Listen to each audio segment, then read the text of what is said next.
Often if you have depression, what's so heavy about it is you're like, but I know I have everything going for me. Do I still have PTSD? Yes, I do. But can I manage those problems? I manage them through art.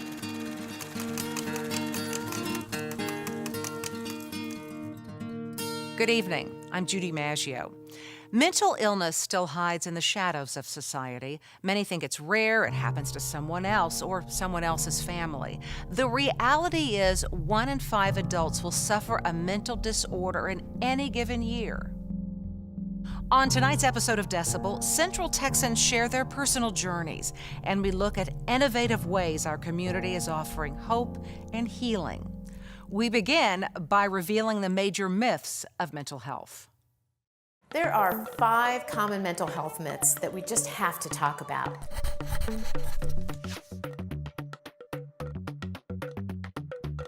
Hi, I'm Karen Reynes, and I'm the Executive Director for NAMI Austin.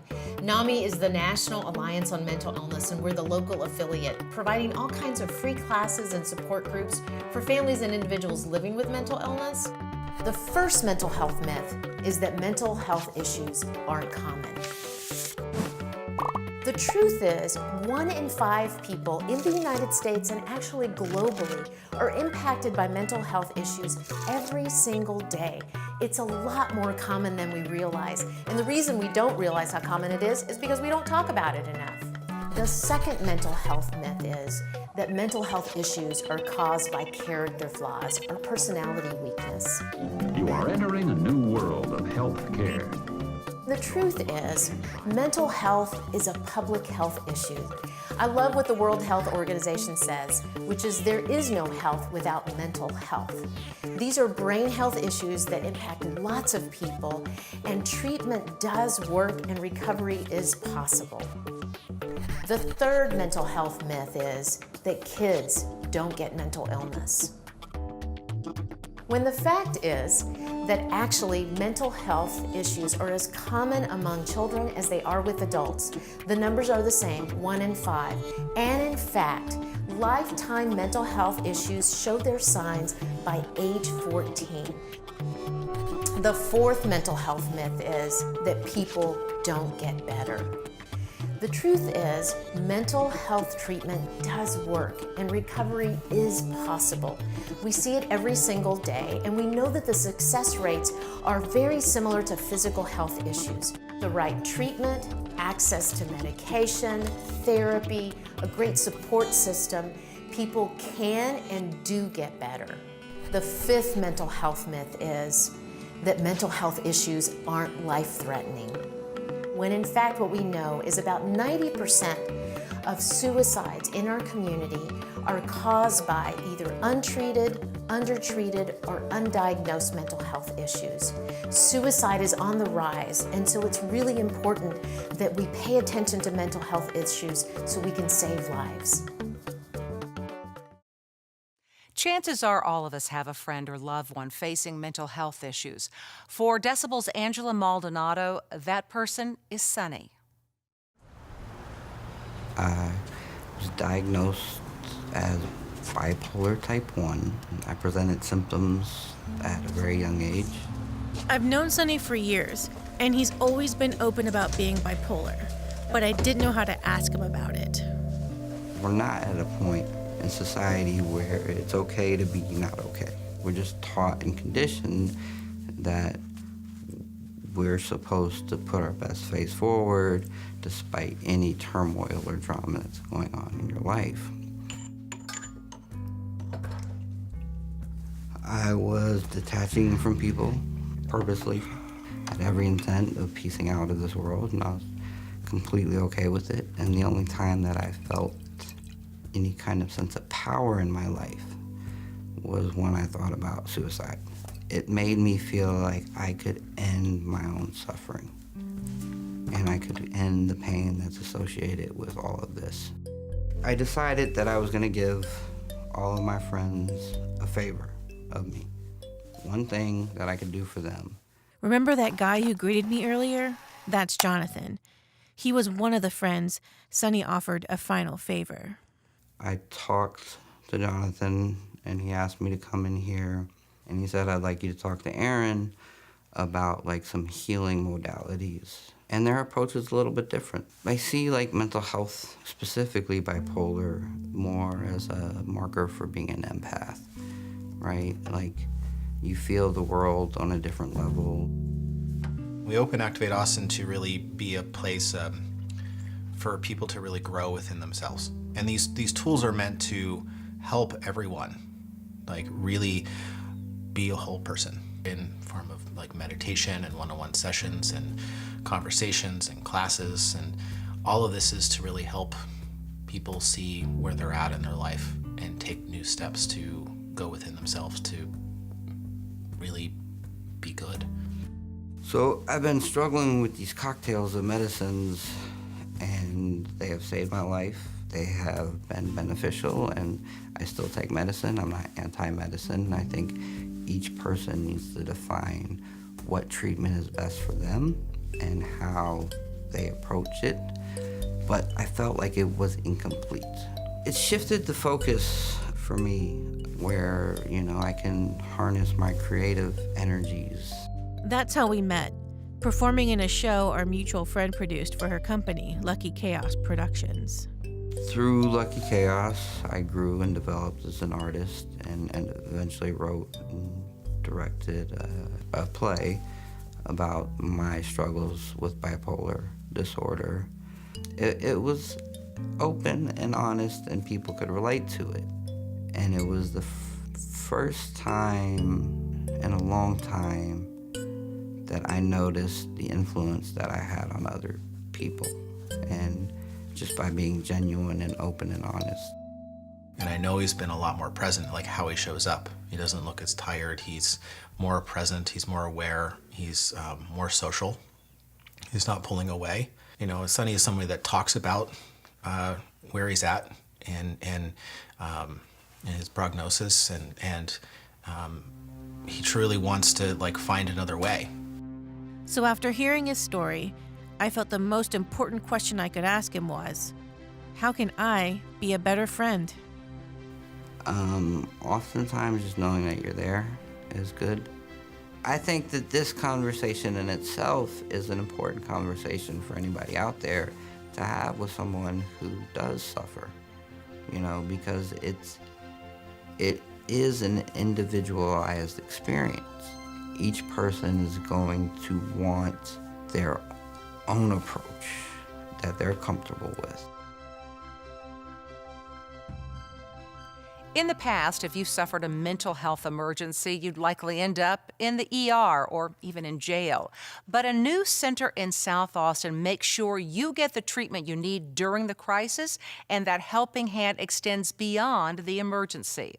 Decibel's Blair Waltman-Alexan has the story.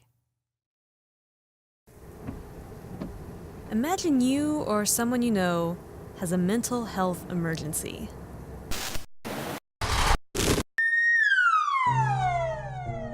There's a good chance the police will be called.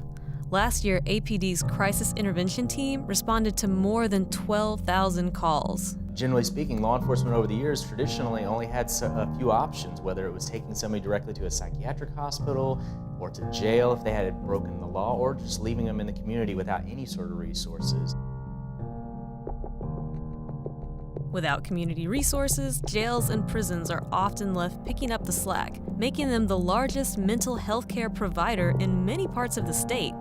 Just under 25% of Texas inmates suffer from mental illness. Oftentimes when people experience a mental health crisis, they don't need to go to a hospital. They don't need to go to an emergency department. They certainly don't need to go to jail in order to resolve that crisis. Now officers have another option: the new Judge Guy Herman Center in South Austin. We've been blessed as a police department and a community to have another option for community members who are in a crisis to be placed into a productive crisis treatment setting. Think of it as a kind of mental health emergency room. Whether you check yourself in or an officer brings you in, a couple of things are going to happen. What they can first expect to do is to see one of our psychiatric nurses. The nurse then does a brief screening.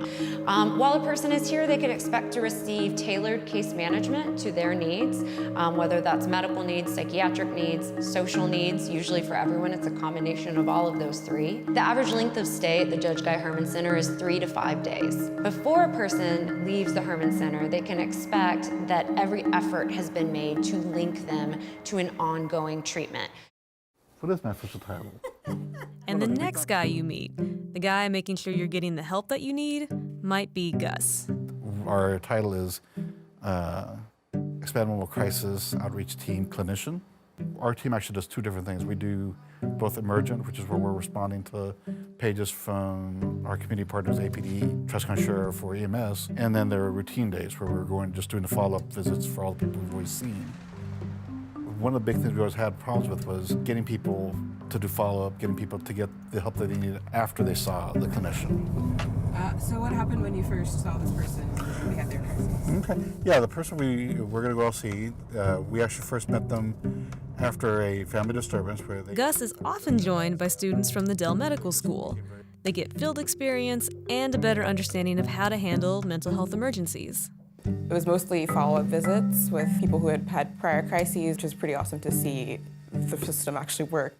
Item number 4 is APD response to mental health-related incidents. And again, it's a system that often begins with police officers. Since 2008, APD reported a 95% increase in mental health-related calls.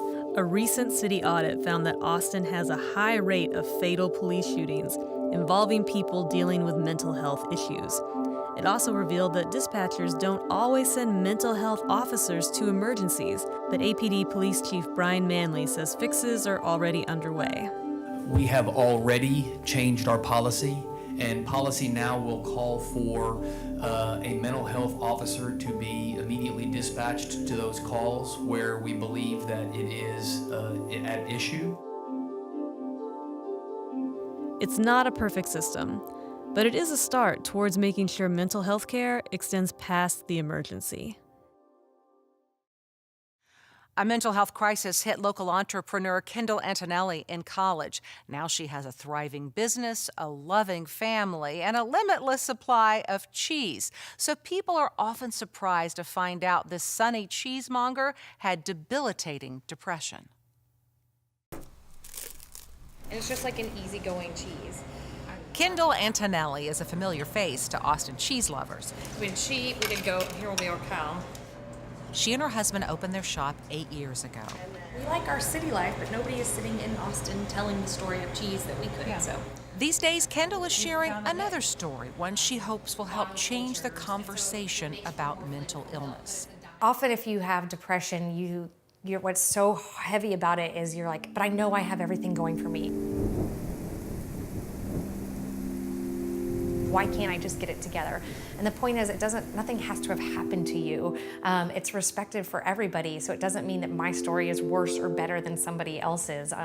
That's what's so obnoxious about it, is there is no secret formula that we can figure out of why this happens to certain people and not other people. A successful business and a happy family doesn't make Kendall immune to depression. I always call it my mental health journey, because everything is a journey, and to me there's no beginning and no end, and if we think of it that way, then you know you can always move through whatever phase you're in, so that helps when some of those challenging times come up.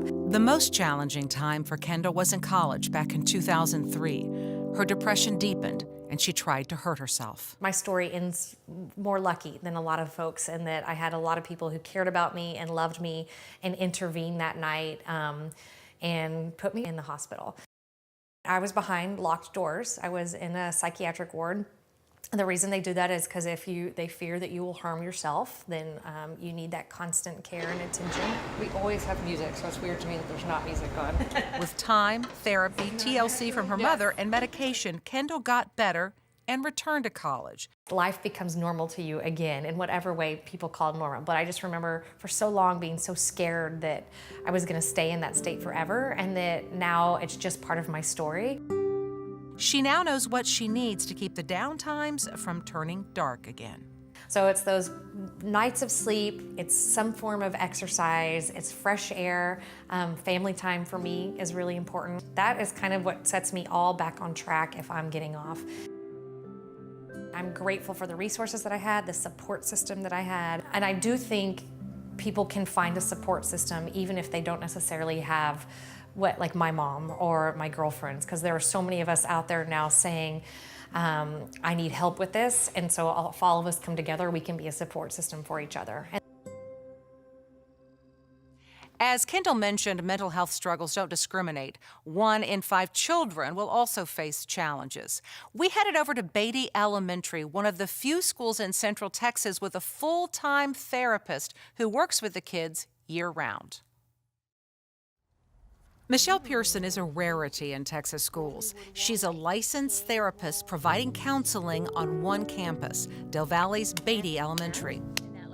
The difference of being in one school and getting to know staff and really getting to see what kids go through. I think being able to have an open door when they need to come and check in and have something going on, it certainly feels different than when you're kind of stretched a little thinner in different schools. On average, every public school counselor in Texas handles almost 450 students. Much of their time is spent on academic jobs like testing and curriculum. Texas doesn't require school social workers. Only around 700 schools in the state have them. The need is so great on our campus. We have lots of students who have experienced trauma in one way or another. Many of our families, because of their economic situation too, don't have access to be able to get some of these supports outside of the school day. Twins Pamela and Annette and their brother Joel are just a few of the Beatty students with close ties to Michelle. How does it make you feel when you're able to talk to Michelle? It makes me feel good because most of the time we can't talk to nobody we don't really trust except my mom and Miss Pearson. What was your favorite part about the break? Making s'mores on Thanksgiving. What? With who? Who made it with Manuel. you? Really? That sounds fun. Pamela is just one of the success stories. She and her siblings have an abusive alcoholic father who no longer lives with the family. Their mother, Francisca, says Michelle has played a pivotal role in improving her children's lives. Pues estoy muy contenta porque pues hemos podido salir pues adelante. Pues antes estaban muy tristes y todo el tiempo estaban deprimidos, pero ahorita ya ha cambiado todo. Estamos mejor. Feliz. How do you think it's made you happier? Well, I can express my feelings and have somebody on my side when I need to talk to about something that's happening around my house and in my family. And then I've definitely seen her grow and be more open to trying new things, not giving up, and being more open about her feelings and who she is, which is very cool. To be able to see who she is on the inside and for her to let other people see that, which is very cool. One of the fallouts from stricter U.S. immigration policy is a growing mental health crisis along the Texas border. Families facing separation or an uncertain immigration status struggle with anxiety, depression, or PTSD. Decibel's Joe Rocha traveled to the Rio Grande Valley for the story. Remember the family separations that happened on our southern border this past summer? Maybe it's not the first thing you think about when you wake up in the morning, but for the folks in the Rio Grande Valley, it's on their mind every day.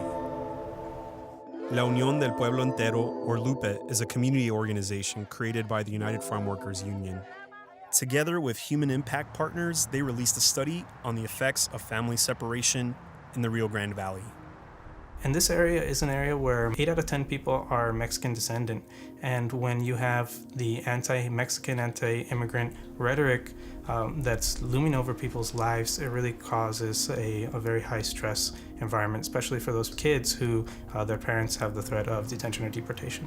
The survey concluded that 1 in 5 children in the Rio Grande Valley experience symptoms of PTSD associated with their parents' immigration status. When I was 13, my mom got deported. She was a victim of family violence. She seek help with the police, but instead of them helping her, they work with Border Patrol, and she was incarcerated. And I stayed home by myself. I have anxiety, with the violence in Mexico, the cartels. Every time she calls, I never want to answer because I'm just afraid. Dr. Luis Sayas, the Dean of the School of Social Work at the University of Texas. So the effects of the family separation can be long-lasting in that the damage that's done to the child's emotional status can continue on, and it leads to things like separation anxiety and depression and clinging behavior, and even what we call regressions in development. They return to an earlier stage of functioning. And that is part of this ambiguity. Is my parent going to be arrested today, detained, deported? LUPA's survey issued some recommendations to promote what they call a public health approach to law enforcement, making law enforcement a top priority over helping the Border Patrol, increasing use of cite and release during routine traffic stops, and accepting more alternative forms of ID. Again, Dr. Luis Sayas. We've got to help these children understand why they were separated, that it's not their parents' fault. We have to help parents learn to reintegrate with their children, to understand their children's behavior, to realize that it's not just that the child is being defiant, but it's being defiant because there's an uncertainty in their lives about whether they will continue to be protected, secured, and safe in their parents' home. I appreciate calling in, and I'll take the other calls off the air. If you're an Austin radio listener, no doubt you've heard Dale Dudley on KLBJ FM. He's been a popular morning host for 3 decades and has talked openly about his mental health struggles for much of that time. Dale and his wife Amanda opened their home to us to share the mental health journey their family has taken. What's something else that no one would want to really go to? This show. Okay. Yeah. The Dudley and Bob with Matt show keeps us laughing during morning drive time. But we have so much fun in here, and knock on wood, the cast, we all get along pretty much. We hang out together off the air. So this is a highlight, and this is a thing. But His on-air partners know what few listeners do. The funny guy is often a facade. That was a good joke. It was a great joke. Just knowing that I'm going in for 4 hours to laugh. There was a time where I felt like I couldn't do it if I was not feeling well, but now it pulls me out. It really does. Dale Dudley struggles with depression, anxiety, and PTSD. For years, I've taken phone calls when I've been honest about my depression and anxiety. Right. And you take a phone call and somebody go, "What do you have?" I always have to do that accent. "What do you have to be depressed about? You got a great job, a great wife, you got great kids." Where is he? Great kids, great wife, great job. None of those things make you immune to mental illness. While Dale is fortunate to find solace and support at work and at home, those closest to him also ride his emotional roller coaster. There have been times where it has been so bad that I've left here scared to what I'm going to come home to. So. Don't ruin your makeup. Jeez. Oh, wow. Amanda has educated herself on the complexities of mental illness and found ways to manage it as a wife and mother. I think all we can do as a family is just be supportive of him. If I'm in a funk sometimes, and a kid grabs your hand and says, "Come here, I want to show you something," and they're extremely happy, you go, "Oh, wow, that, It's like I love this." But the tough part of it is that I also know they know, if it's a rough time. They know it. What's up, caller? While his family keeps him grounded, living in the public eye is tough, even if you have a healthy psyche. Dale has made a conscious choice to use his celebrity status as a platform to help others with mental health challenges know they're not alone. Whether you're not doing well or you're doing well or whatever, and you have that, that's okay, because we're like we're a band of brothers and sisters, and I'm gonna get choked up because I don't know the answer. I'll be honest with you. I don't know who I am, and I don't know what the next day will bring, and I'm scared constantly And it's okay to not be together, and I'm not. And I'm proud I've made it this far. Dale's most recent diagnosis is PTSD. It's a condition all too common for veterans like Glenn Towery. He left Vietnam decades ago, but it never left him. Glenn uses art as a form of therapy. See, PTSD is a mental illness that operates by taking you back to the past through a traumatic moment, through a traumatic crisis or something traumatic that happened in your life in the past. Art is a technique, and it forces the mind into the present. So since it works so well for me, I decided, let's try to create an art festival for veterans throughout the United States. That's why I started the Austin Veterans Arts Festival, to help veterans find art, practice it, and maybe if we get them there, we can get them going. For more information on the Austin Veterans Art Festival, you can go to avafest.org. NAMI Austin and Integral Care are just two of the local groups connecting people to much-needed mental health services. If you enjoyed tonight's Decibel special, be sure to like our Decibel ATX Facebook page where we premiere our stories. There you'll also find extended interviews from the people you've met tonight.